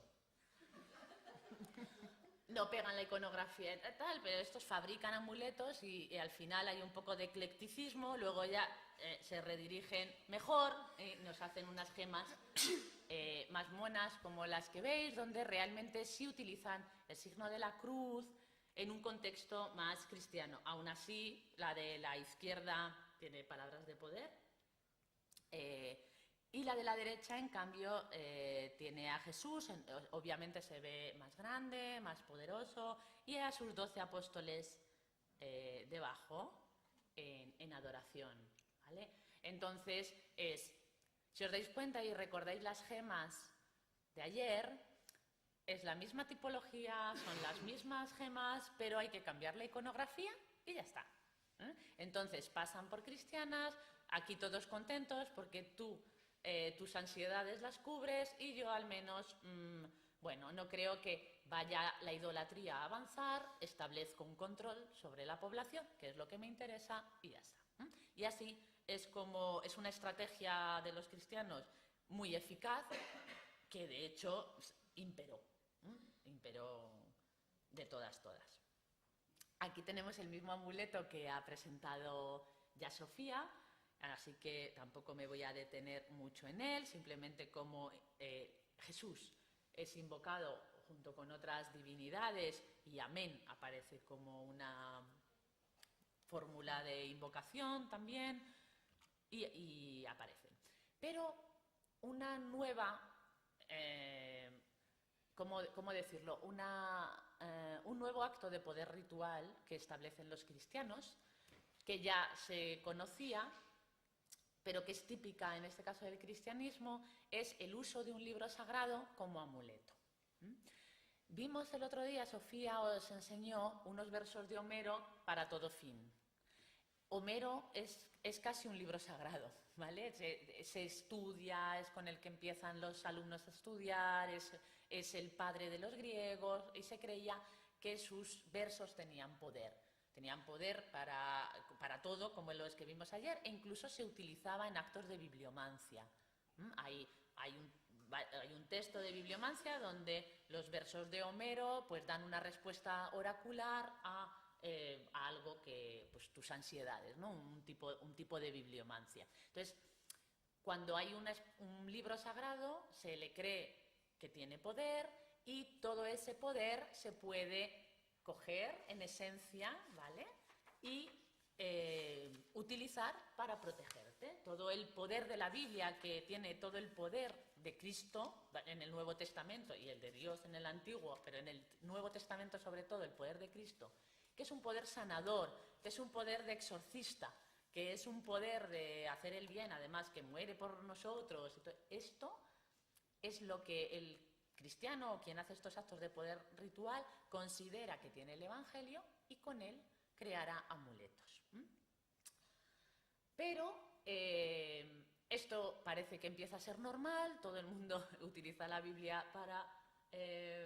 como amuletos de protección, y algunos padres de la Iglesia y estudiosos de la época cristiana reaccionan también un poco, ¿vale? Porque dicen, bueno, esto está bien, pero igual tampoco deberíamos pasarnos, porque igual peca un poco de idolatría, ¿no?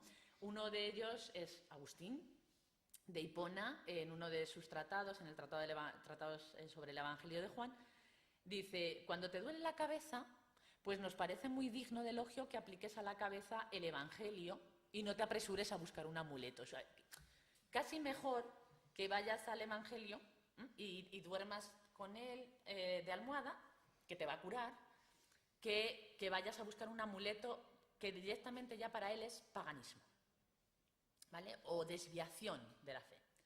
Hablábamos de que la magia es desviación de aquello que tú consideras recto, ¿vale? Las herejías van a entrar también en la... Estos son magos y herejes, ¿eh? Todo va un poco así. Dice, pero la debilidad de los hombres ha llegado a tal punto y tan lamentables son quienes recurren a los amuletos que nos alegramos cuando vemos a un hombre tendido en su lecho, presa de la fiebre y de los dolores, y que no deposita su confianza en otra parte, sino en que se le ponga sobre su cabeza el Evangelio. No porque el Evangelio haya sido escrito para este fin, sino porque se da preferencia al Evangelio sobre los amuletos. Y él se pregunta, ¿esto está bien realmente? Nos parece bien, mejor que haga eso a que haga otra cosa, pero esto está del todo bien. Agustín se pregunta. Juan Crisóstomo también lo ve y dice, como muchas mujeres ahora que llevan los evangelios colgados al cuello. No los llevan enteros, ahora veremos qué partes del evangelio llevan y por qué, ¿no? No llevan el libro, que son varios volúmenes además, porque el de Montserrat, que tiene los cuatro, es así de gordo, ¿no? Tiene 3 y 2. Tiene 3 y es así de gordos, que al cuello no los llevan. De almohada valían, ¿vale? Como dice Agustín, de almohada te valen. Pero para colgarlos ahora vemos qué estrategias siguen. O en la homilía al pueblo antiqueo. Como veis, son siempre homilías, suelen ser, no los tratados estos más de establecer la fe, etcétera. Suelen ser las homilías, los sermones, porque es lo que llega al pueblo, que son los que lo usan. Bueno, también luego hemos visto en el concilio de la Odisea que los otros también. Pero digamos que esto, como va al pueblo, es donde más aparecen todas esas acusaciones de los padres de la Iglesia, obispos, etcétera, hacia el uso de la magia que consideran perverso y que se aleja de la ortodoxia. Y otro de Juan Crisóstomo dice, ¿no ves cómo las mujeres y los niños pequeños se cuelgan del cuello los evangelios en lugar de un poderoso amuleto y los llevan por todas partes a las que van?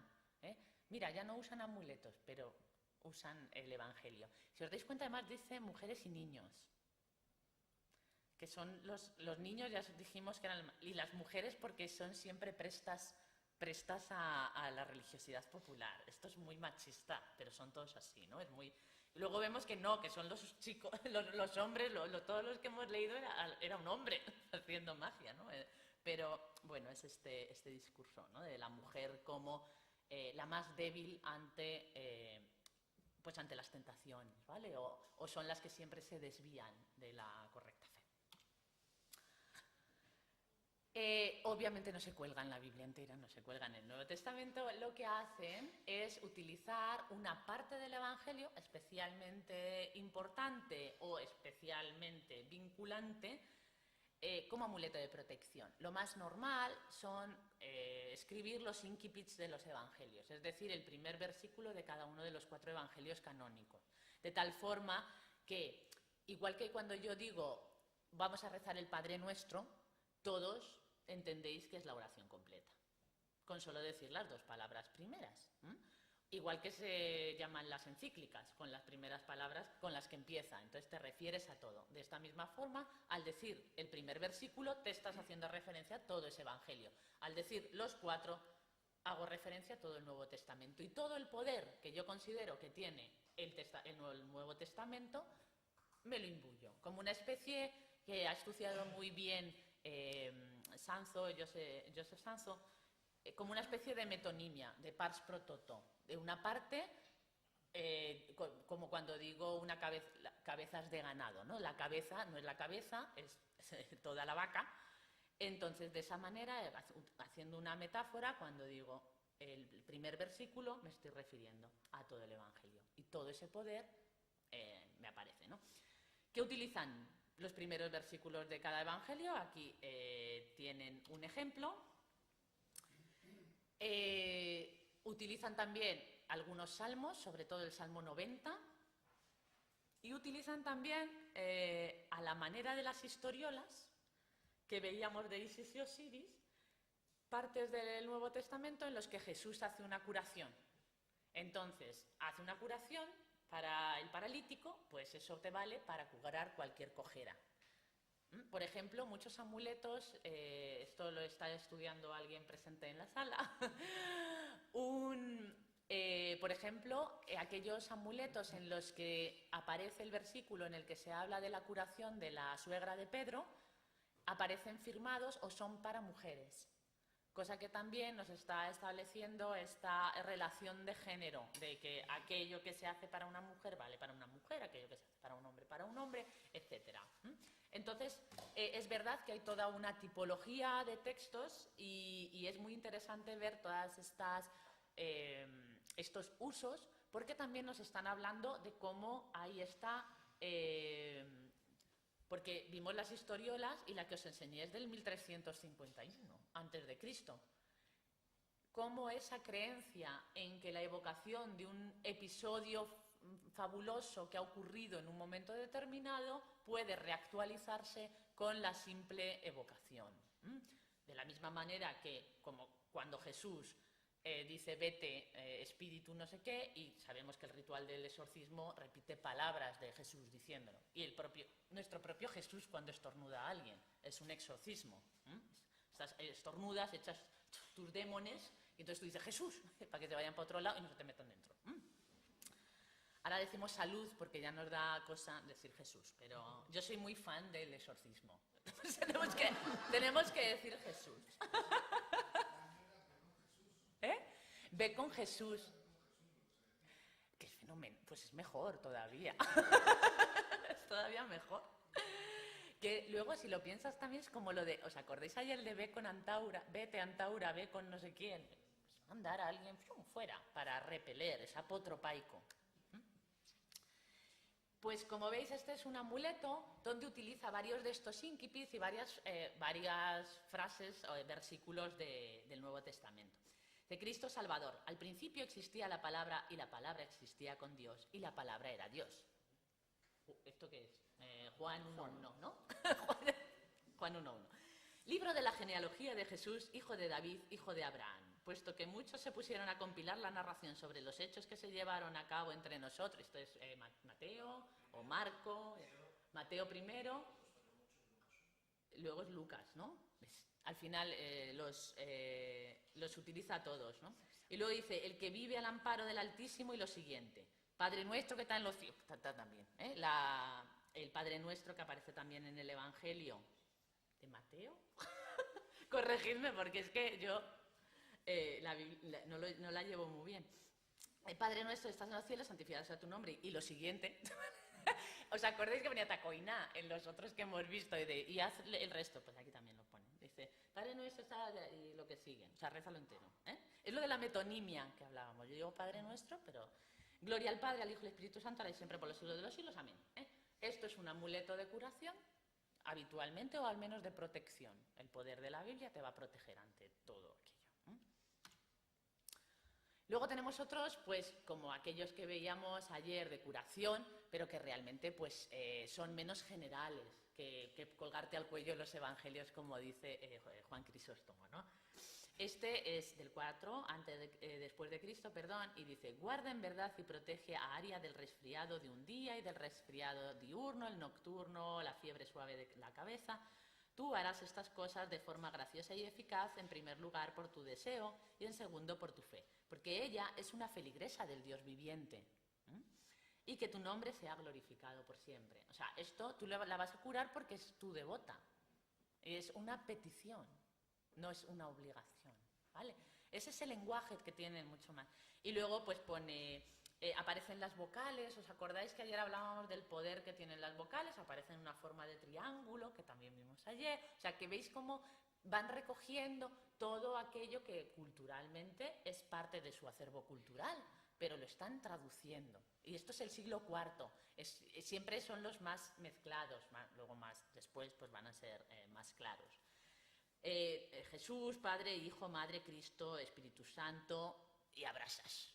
Aquí ha metido al Dios cuyas letras forman el número 365, que es el número del año solar, y es una divinidad como de la totalidad, que aparece mucho en magia.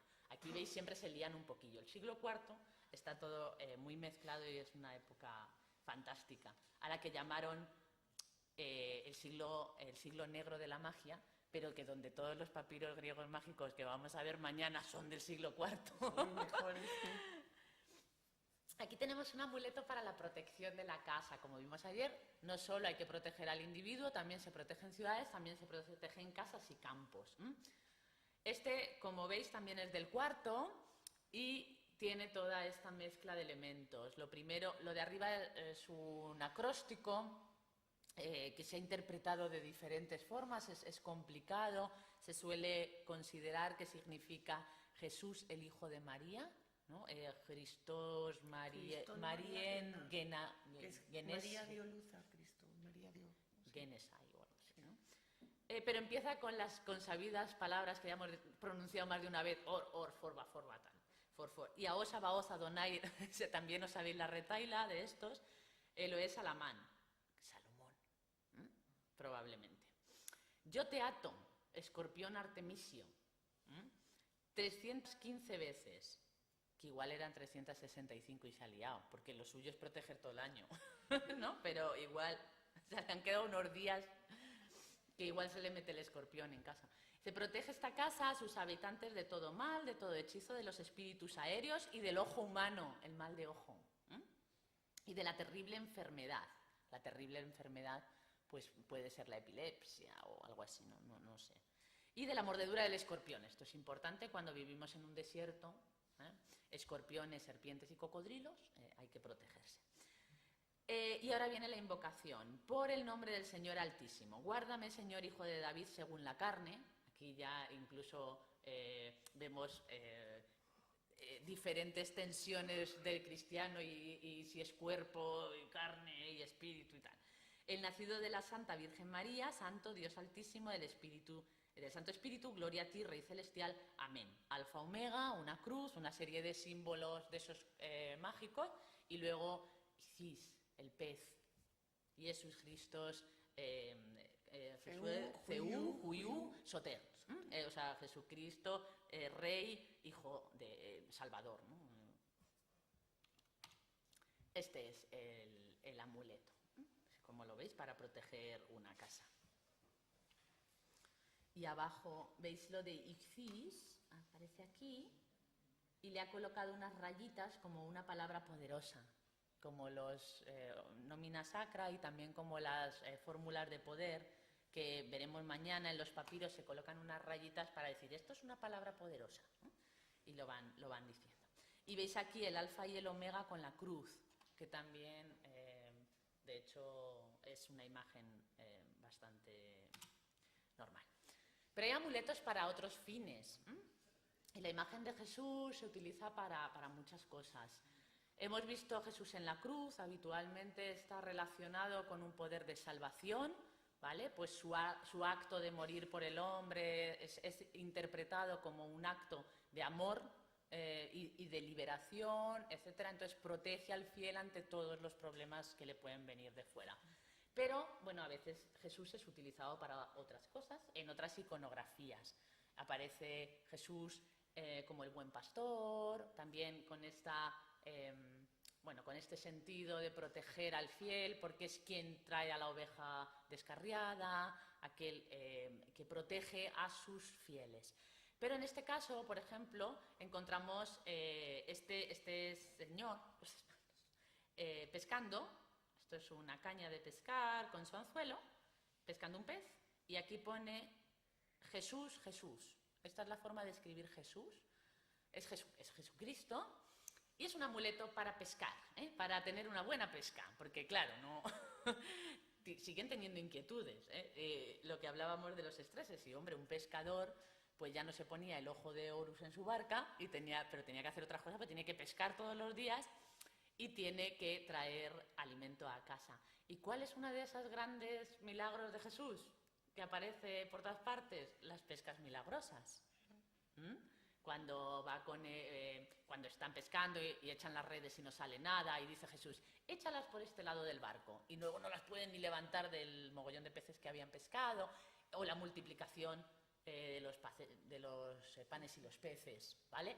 Jesús tiene esa relación con el medio marino, y entonces es utilizado también como una especie de historiola su poder, ¿no? Ese poder de pescador, el buen pescador, eso, como el buen pastor y el pescador maravilloso también, para cosas tan simples como conseguir una buena pesca. Pero siempre es interesante que lo encontramos en esta faceta, algo que está ligado a su propia vida según los evangelios. Entonces, en ese sentido, es muy interesante. Y enlazo ahora con aquello que vamos a ver mañana, que va a ser la transmisión del conocimiento mágico a través de libros. Los cristianos van a ir en contra de toda publicación de libros de magia, de toda publicación de libros idólatras y de toda publicación de libros que desvíen de la recta ortodoxia, incluso cuando son cristianos también, pero no son del bando que va ganando. Esto es así, los gnósticos no dejan de ser una corriente del cristianismo, otros son corrientes del cristianismo, en un momento determinado son declarados heterodoxos, etcétera, y sus libros se queman, se dejan de producir, el propio Dídimo el Ciego. De repente sus enseñanzas son consideradas heréticas. ¿Y por qué conservamos el libro de Dídimo el Ciego? Pues porque lo guardaron, lo escondieron, y de repente uno que excavó pues se lo encontró. Porque había que esconderlo, no se pueden tener. Es muy claro en Hechos de los Apóstoles, cuando Pablo en Éfeso lo primero que hacen es quemar todos los libros de magia. Además, el texto habla de que había tantísimos libros de magia que da una cifra exorbitada de dinero, y era que probablemente es también en ese afán de decir todos estos herejes y hacer un poco de propaganda paulina. Pero bueno, es verdad que lo fueron haciendo, y los propios textos nos hablan muy bien de ello. Marco el Diácono, cuando nos habla de la vida de Porfirio de Gaza, nos da algunas indicaciones de esta problemática, ¿vale? Que va desde Hechos de los Apóstoles. Esto no se puede hacer y hay que ir contra esto. Ya ha hablado también Sofía de Senute, que se mete en las casas a quitar ídolos, pero probablemente si encontraba libros, pues ya, ¿para qué queremos más? Todos para afuera, quemados, a menudo o quemados o inundados, metidos en agua, porque son las dos formas de purificación. Porque además no se pueden destruir tampoco de forma normal. Hay que destruirlas con un ritual de purificación, que normalmente es la quema o la inmersión en agua. Marco nos dice lo siguiente: después se realizaron inspecciones en las casas. ¿Ves? Es que eran muy fans como Senute, de meterse, esto era como la ley Corcuera. Abrían la puerta, se metían para adentro y te cogían lo que había, ¿no? Después se realizaron inspecciones en las casas privadas. Había cantidad de ídolos en la mayoría de las casas, y los que eran encontrados, unos eran entregados al fuego y otros arrojados a las letrinas, donde hay agua. Fueron descubiertos también libros llenos de fórmulas mágicas que ellos denominan sagrados. Siempre esta es la visión ética del asunto. Ellos dicen que es sagrado, pero es mentira. Con los cuales los idólatras realizan las iniciaciones. Está aquí mezclando magos y paganos y personas que... Eso es. Y personas que profesan religiones mistéricas. Aquellos adoradores de Isis, los los que adoran a la diosa madre, los mitraicos, etcétera, etcétera. Todos ellos, gnósticos, todo. Mezcla todo, porque para ellos magia es lo que ha explicado Sofía. Para ellos va a ser todo un único. Lo que se desvíe de la heterodoxia va a entrar en un mismo cajón desastre donde donde se mete la magia, pero se mete también la herejía, con los cuales los idólatras realizan las iniciaciones y los demás ritos prohibidos. Volvemos a ver el elemento de la prohibición, es aquello que es ilícito. En época griega, romana, hemos visto que no era tan fácil verlo, que a veces hay... Pero en época cristiana lo tienen muy claro. Los que llevan el poder eclesiástico habitualmente, son los que dictan el ordo recto, y todo aquello que se desvíe es acusado de idólatra. Y estos sufrieron el mismo destino que sus dioses, es decir, quemados o a las letrinas. Pero a mí este texto me da mucha curiosidad. Y es que los destruían, pero parece que los leían primero. Porque este sabe muy bien lo que hay dentro de un libro de magia, ¿vale? Zacarías el Escolástico, cuando habla en su vida de Severo, dice lo siguiente: estos libros de magia, dice, contenían imágenes de demonios malvados. Mañana vamos a ver un montón de estos dibujitos. Nombres bárbaros, ya los conocéis, Forba, Abrasa, no sé qué. E instrucciones presuntuosas y dañinas, llenas de arrogancia. ¿Os suena? De tú, tal. Y acordes con los demonios perversos. Algunas de ellas eran atribuidas a Zoroastro el mago, otras a Ostanes el mago y finalmente otras a Manetón. Son personas de poder, como Atanasio, que decía los conjuros de Orfeo y tal. Y lo vamos a ver en los libros de magia, que dice: encantamiento buenísimo de Pitágoras, trucos de Demócrito, no sé qué, porque de Claudiano, porque hay que dar publicidad al hecho. Y entonces, cuanto más importante, Zoroastro es el archimago por excelencia oriental, que en Egipto pues es muy potente, va a estar Ostanes, va a estar Orfeo, Demócrito, Bolomendes, el propio Moisés, Salomón, porque cogen a todos los que tienen, suenan poderosos, y sobre todo se suena que han escrito cosas. Y los van a coger. Entonces, este texto a mí me llama mucho la atención porque dice, sabe muy bien lo que es un libro de magia. O sea, los han visto, los conocen, y veremos cómo esto es así. Este es un libro de magia copto. Mañana vamos a ver muchísimos, ¿vale? Vamos a empezar con los griegos, luego seguiremos con los coptos.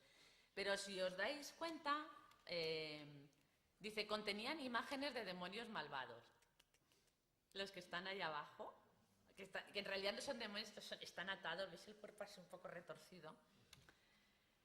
Nombres bárbaros. Todo lo que tiene rayas arriba son bárbara o nómata. Son palabras de poder, ¿vale? Luego veis los caracteres.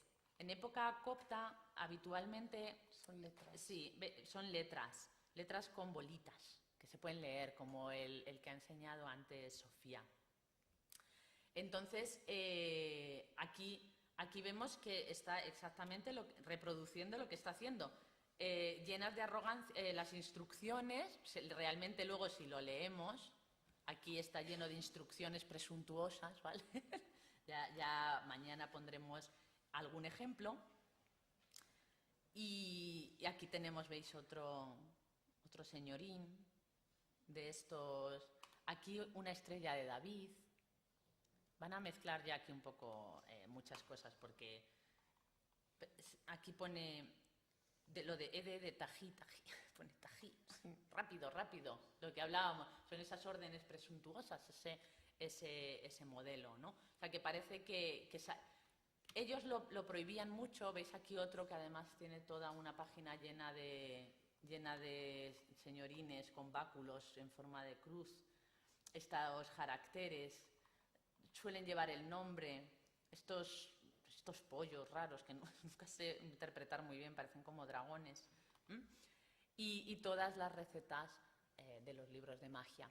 Entonces, no paraban de prohibirlo, no paraban de decir en los sermones que no se debe usar, pero también es verdad que lo conocían, lo sabían, y intentaban hacer lo posible para que si se utilizara, al menos no pareciera que se desviaran de la ortodoxia. Y eso es importante destacarlo, porque es cómo el cristianismo neutralizó todo aquello y lo llevó a una senda recta que ellos creían que podía provocar.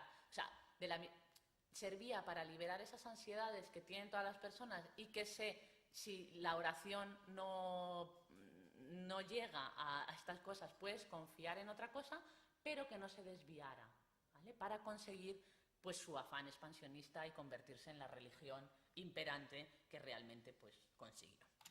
Y no tengo nada más preparado, justo 10 minutos para preguntas, etcétera, y ya sí enlazaba con mañana y los libros de magia. ¿Alguna pregunta? ¿Tenéis alguna pregunta, alguna Sí, curiosidad? ¿Dónde que no veo? Habla. Ah, hola, sí, es que no.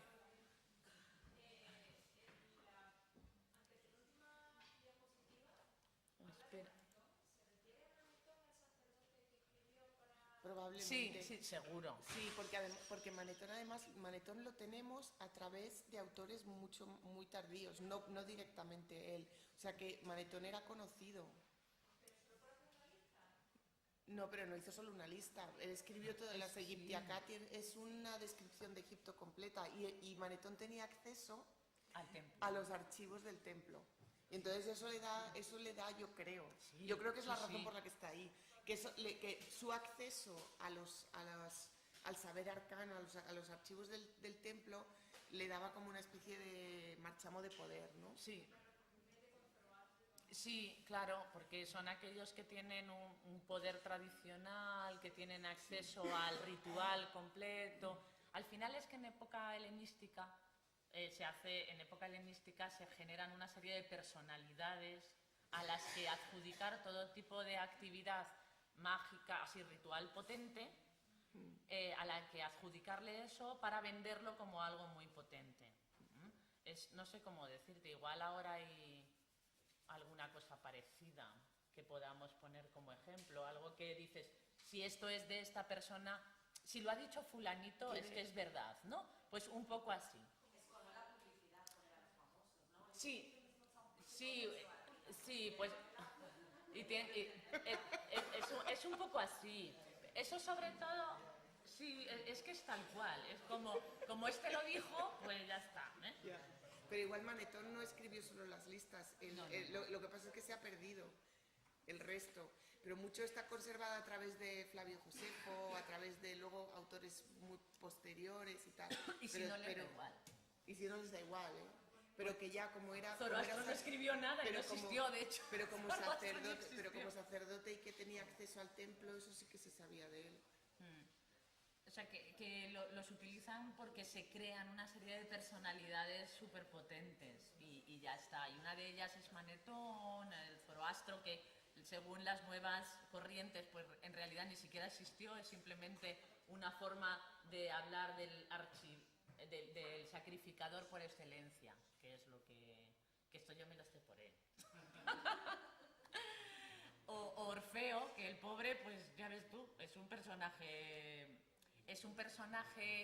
mítico al que se le atribuye una serie de escritos religiosos de su propia corriente religiosa, pero que empieza a adquirir un poco de poder, se empieza a creer que es un nombre de autoridad, y como es un nombre de autoridad, en época romana se le empiezan a adjudicar libros de todo contenido, ¿vale? Y tenemos herbarios de Orfeo, lapidarios de Orfeo, obras astrológicas de Orfeo, obras de sanación de Orfeo, que no escribió jamás en la vida porque no existió, porque era, aparte de ser un personaje mitológico, pues no puede una persona vivir desde el siglo V, que será el texto al que se cree del texto del Papiro de Dervenia, al siglo IV después de Cristo, que se creen que son las argonáuticas órficas, o sea que no hay quien viva 1000 años. Así que es un poco eso, y Manetón entra en lo que te dice. No sé si hay alguna otra pregunta o algún otro comentario, curiosidad. Hay muchos más ejemplos que sabemos, pero que no ponemos por el tiempo, pero... Sí. Una pregunta. En los papiros mágicos se sale mucho el episodio de la hemorroísa.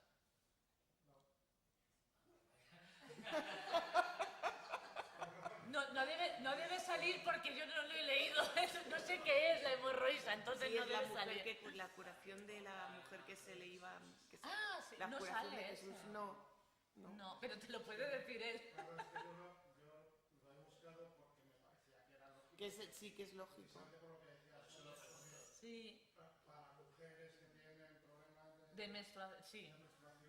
O de los O partos. de, sí, o de hemorragias. No No, está muy sí. adecuada y que yo sepa no... No, no, no. No están. Sí, lo de la suegra sale por todas partes. No, habría que ver. Igual es que preferían lo de tántalo si tienes el bebé sangre, ¿no? igual ese no les molaba tanto ese episodio, no sé. Igual si tántalo funciona, decían, pues tántalo. No, lo digo por otra cosa. Quiero decir que la hemorroisa es uno de los Una de las curas, episodios sí. de curación de Jesús que en la iconografía sale muy pronto. Claro, La sí. iconografía selecciona muy pocas imágenes. Sí, Unas aparecen constantemente y otras no aparecen. sí, es verdad. Bueno, la suegra de Pedro no aparece nunca, pero la hemorroisa aparece. Por todas partes. Sí. Y la piscina probática también, ¿no? El paralítico Pero con la esa pal- piscina sí que aparece. Y esa sí aparece amuletos. en amuletos. La, y la lo de piscina probática. sí. Pero el problema también es que no tenemos todo. Todo, claro. Claro, es que ahí está el problema de decir, no, no lo usaban, pues no sabemos. Es que tampoco Porque es sabemos... como dices, si era un episodio tan... Podía salir Sí. ya, pero no... ya. Y es que tenemos que pensar que todos los cristianos de Roma, la Galia, España, también hacían amuletos en papiro que no se nos han conservado. Entonces a lo mejor algunos episodios eran muy, pues eso, pues como Lourdes es muy venerada en Portugal y no sé qué, pero a lo mejor en otras partes cristianas pues es San otro. Y en ese caso a lo mejor un episodio como este era muy popular para curaciones de mujeres con problemas o para las hemorragias en las heridas en la Galia, y como no se ha conservado ni un papiro, ¿cómo podemos saber? Y entonces, como tenemos lo de Egipto, es lo único. Entonces igual no solo es eso, sino también aparte pues lo que dice Sofía, la falta de información. Pero no salen gemas tampoco. Y gemas hay de todas partes, porque esas no se pudren. Y de las piedras no... Las gemas sí que hay de todos lados. Y no hay, y ese episodio yo no lo he visto No. jamás, porque he visto el de Jesús como buen pastor, el de Jonás, el de... Ese pescador sale en la... sí, en las catacumbas. Es Jesús, quiero decir que es Sí, una imagen que tiene el mismo tipo iconográfico.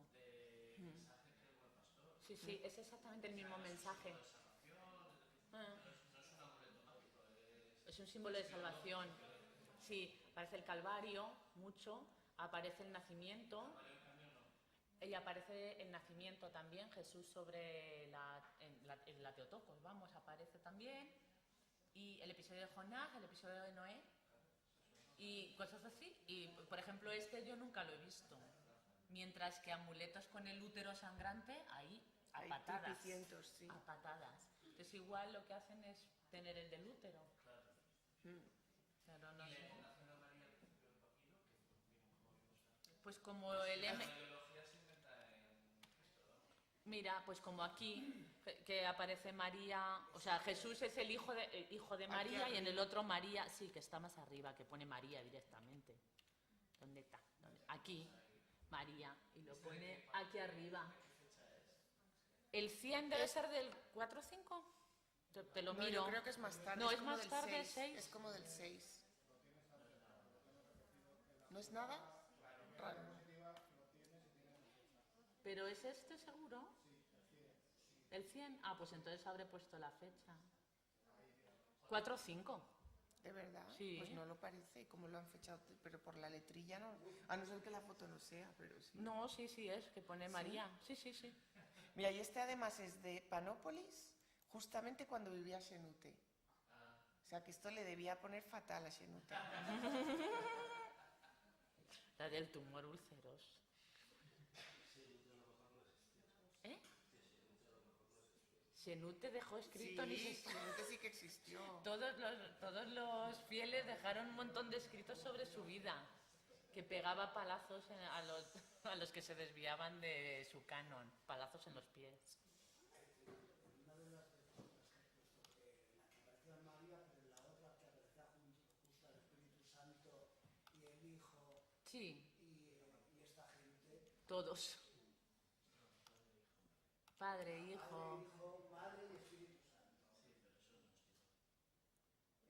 Este es 5, es gnóstico. Es de los malos, ¿no? Es de los malos. Bueno, claro. Este no es. Este. Este. Padre, Hijo, Madre, Espíritu Santo, abrasax. Aparece además hay un montón que pone Padre, Hijo, Espíritu Santo, Trinidad consustancial. Que esos son, claro, los de la otra facción, ¿no? Esto se debatió en un concilio, lo de en Nicea. O sea que pero estos son justo los, pero además, eran los buenos. Los de consustancial eran los buenos. los que se quedaron con el power allí. Y aparecen bastantes lo de la Trinidad consustancial. O sea que además están... Padre, Hijo, Madre. A ver, ¿está aquí? No, no está aquí. Bueno, tengo la foto en algún lado, pero no la metí. Pero bueno, si quieres la foto yo te la mando. Pero mira, nacido de la Virgen María, siempre hablan de... Estos hablan mucho de la Virgen. Pero es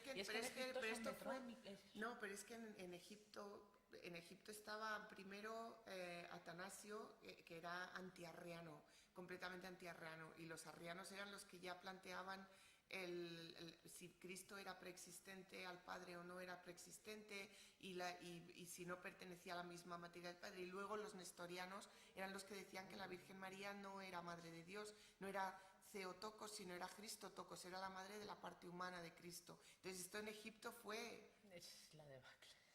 Y fue todo. Y entonces el culto a la Virgen María, y destacar tanto que la Virgen María era Madre de Dios, no Madre de Cristo, no Madre del hombre, sino Madre de Dios, no es que aparezca en la magia, es que Atanasio en la vida de Antonio repite varias veces la Madre de Dios, y lo dice. Cuando la leáis, que la vais a leer, lo veréis, que es una de las cosas que se repite, porque dentro de que el objetivo de Atanasio era presentar la vida de Antonio, también parte de su intención y de su propósito con presentar la vida de Antonio era también presentar la posición opuesta al arrianismo que es un reflejo de una corriente religiosa, no simplemente porque no es sea un texto relacionado con la magia. No con la magia, es porque la Virgen María precisamente en Egipto estaba en ese debate, en un debate dogmático cristológico. Sí, bueno, sí, pero la madre era como la Virgen María era... Sí, claro, pero sin problema, no les debía suponer ningún problema. Son las 7, igual os tenéis que ir, la verdad, no sé. Pobre. Vamos a cortar aquí que...